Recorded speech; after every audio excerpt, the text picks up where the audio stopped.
Étant donné qu'on a parlé du réalisateur de Yubi, le petit pingouin, je pense qu'il est temps de parler un peu de manchot, et ça tombe bien parce que t'es avec nous, Manon. Si vous avez encore un petit peu de Et que temps... tu n'as pas de bras. I love the manchot. You love the manchot. Parce que oui, quand il y en a plus, il y en a encore. On va parler à nouveau de Gorfou. Mais cette fois-ci, on va parler du Gorfou des îles Snar, ou Eudypte robustus robustes. Qui fait référence à son solide et robuste bec. Donc bien évidemment, comme tous les autres gorfous, il appartient au genre Eudypte qui se distingue par... Qu'est-ce qu'ils ont les gorfous? Ils ont une... Négrette. Une aigrette. De quelle couleur? Jaune. Jaune, exactement. Lui en plus, il a aussi la tête, les joues, la gorge et le dos noir, le ventre blanc. L'aigrette jaune commence à la base du bec et s'étend au-dessus des yeux jusqu'à la nuque. Il a également une tache de peau rose sans plume à la base du bec, lui permettant de le distinguer du gorfou des Fjordland, dont je vous invite à aller voir la chronique, dont il est un très très proche cousin. Les pieds, eux, sont même roses. Il a les yeux marron rouge et sa taille varie entre 40 et 61 cm. Il a un poids de 2,5 à 4,8 cm, un bec de 5,5 cm et des ailes de 18 cm. Donc comme à peu près la plupart des manchots des gorfous de son espèce, quoi, finalement, de l'espèce des gorfous. Alors combien y a-t-il de gorfous dans les îles Snar? La population est estimée à 23 250 couples en 1985 et 1986. Une étude de l'année 2000 estimait la population à 30 000 couples. Les colonies sont denses avec généralement de 50 à 200 couples. La plupart sont dans les forêts de l'île de North East.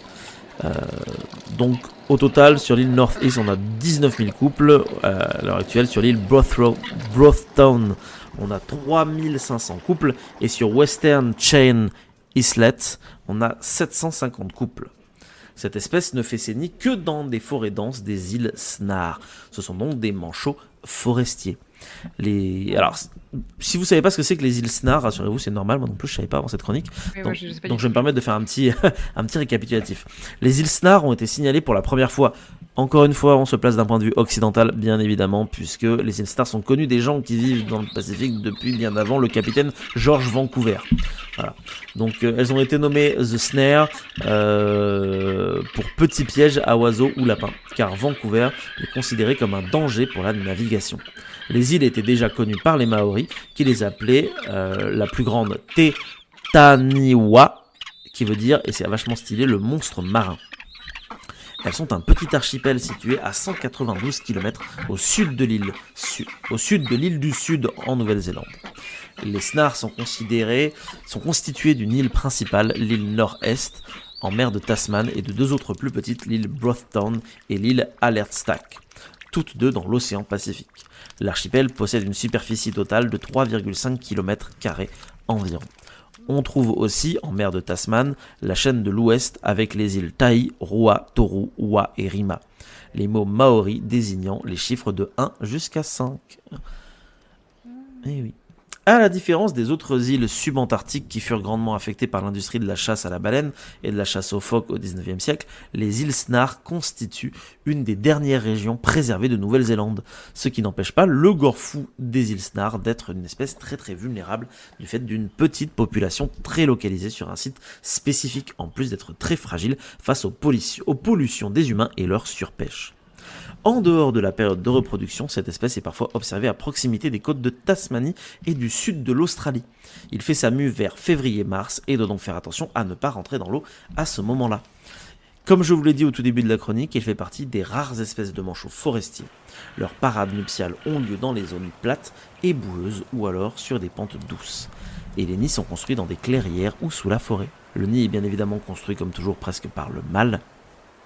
Le site étant détruit parfois par des déchets et le piétinement, la colonie se déplace régulièrement. 2 œufs sont pondus en septembre et en octobre. Les deux parents couvent les œufs pendant 37 à 39 jours. Les deux éclosent, mais ce n'est généralement que le second qui survit au bout d'une semaine.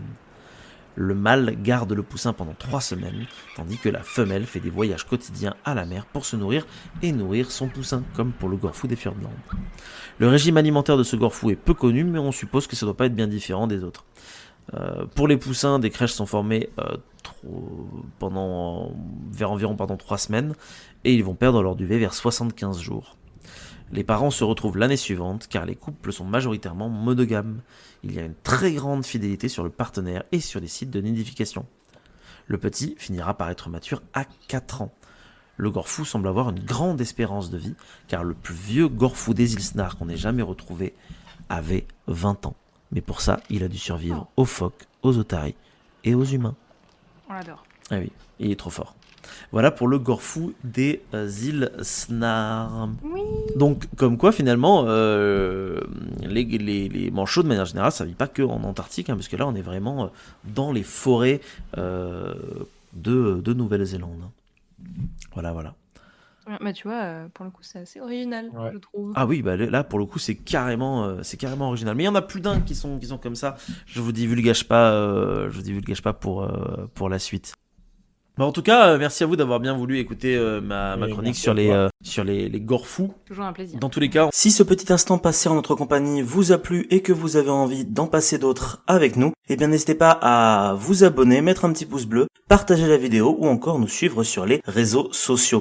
Sachez que vous pouvez aussi écouter cet épisode dans son entièreté et pour cela vous n'avez qu'à vous rendre dans la description de la vidéo. Je vous dis à très bientôt pour à nouveau écouter un petit peu de tout et surtout un petit peu de rien.